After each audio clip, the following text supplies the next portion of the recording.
একটা দল মনে করে যাই করি না কেন ভোট তো পাবোই, আর আরেকটা দল মনে করে আমি যাই দেই না কেন ভোট তো আর আমাকে দিবে না, তা আমি কেন দেব। সুতরাং ভোটের যে বার্গেনটা, এই যে শক্তিটা, এটাকে আপনারা ব্যবহার করেন।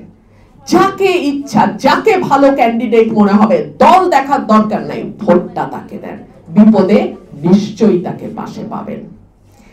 এই যে গত 15 বছর আমরা দেখলাম,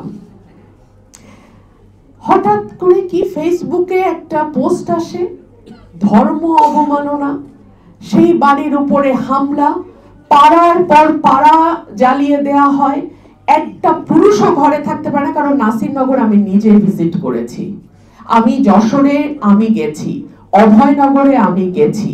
সুতরাং আমি ব্যক্তিগতভাবে আমার ভাই বোনদের সঙ্গে কথা বলেছি। আমার মনে পড়ে অভয়নগরে যখন পুজোর সময় হামলা হলো, পরে আমি গেলাম, আমার দল আমাকে পাঠালো। আমি যখন কথা বলছি, বাড়ির মা আমাকে বলছেন, মাগো আমি ক্যামেরায় কথা বলতে পারবো না, আমার ভয় লাগে। একটা স্বাধীন দেশে স্বাধীন নাগরিক কথা বলতে ভয় পায় মিডিয়ার সামনে।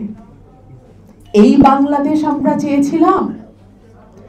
বাংলাদেশে ভাষা আন্দোলন, গণ অভ্যুত্থান 69-এর, 71-এর মুক্তিযুদ্ধ, 90-এর স্বৈরাচার বিরোধী আন্দোলন এবং 2024-এর নতুন বাংলাদেশ, আমার কোন ভাই বোনের অবদানকে খাটো করে দেখবার কোনো সুযোগ নাই।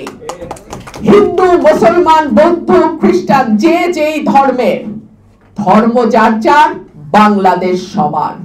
সুতরাং সেটাকে মাথায় রেখে বাংলাদেশের মাটির প্রতিটা কণা, প্রতিটা ইঞ্চি আমার যতটুকু অধিকার, আপনাদেরও ঠিক ততটুকু অধিকার।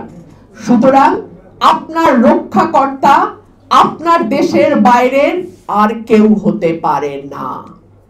যদি কেউ আপনার রক্ষাকর্তা সাজবার চেষ্টা করে, মনে রাখবেন আপনাকে ব্যবহার করে সে তার রাজনৈতিক ফায়দা নিতে চায়। আমি বলতে বাধ্য হচ্ছি, কিছু কিছু দেশ মনে করে তারা সারা বিশ্বের হিন্দুদের রক্ষাকর্তা। কিছু কিছু দেশ মনে করে বাংলাদেশের মানুষ যারা সংখ্যালঘু সম্প্রদায়, তারা তাদের হাতে বন্দী, তাদের হাতে জিম্মি, তাদের নিরাপত্তার দায়, নিরাপত্তার মানে রক্ষা করার দায়িত্ব কেবলমাত্র পাশের দেশের। ঘটনাটি ঠিক নয়। এই বাংলাদেশ আপনারা তৈরি করেছেন, এই বাংলাদেশ আপনাদের রক্তে, শ্রমে, ঘামে আজকে এই জায়গায় এসে দাঁড়িয়েছে।